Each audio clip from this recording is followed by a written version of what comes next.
All right, YouTube. Excuse the wind noise. It's pretty windy out here today. There was not very many videos on how to fix this problem. I have the Recteq Bullseye. I believe it's 380 or whatever. I don't know, it's the older one. It's not the new one.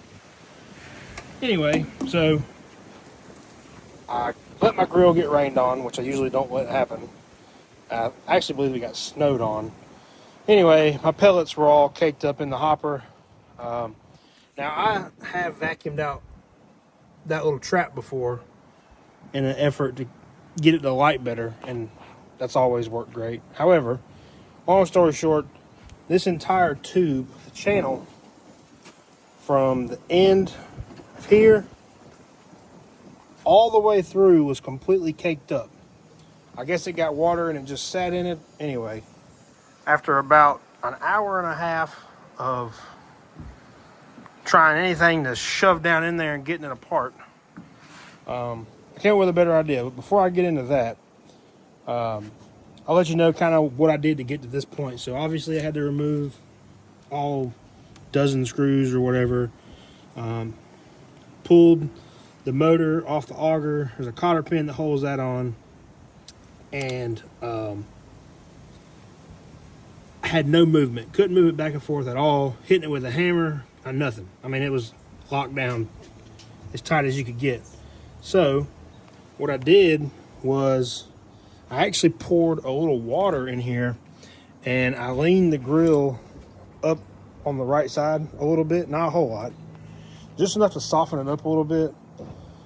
And I slowly started able to work the auger back and forth, with a lot of force, Allen wrenches, trying to twist it back and forth. Finally got a little movement, enough to get a larger pair of vice grips on it, and was able to finally pull it out.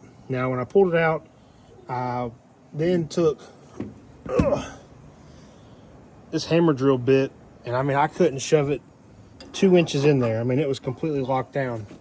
So I put this in the end of my drill and just started kind of working at it and got a little room, and it kind of dawned on me, like, man, I really need something long that will fit down in there. So what I did was I used the auger.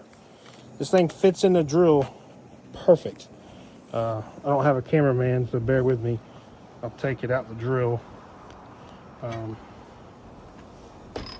So I put the auger in the end of the drill and ran it back and forth as my wife kept vacuuming and my daughter kept blowing bubbles.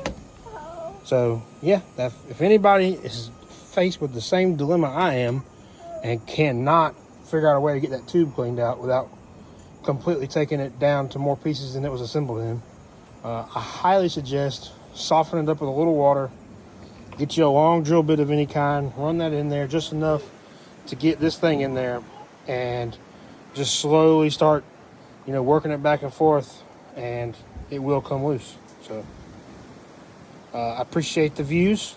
Subscribe if you haven't already, and we'll see you on the next video.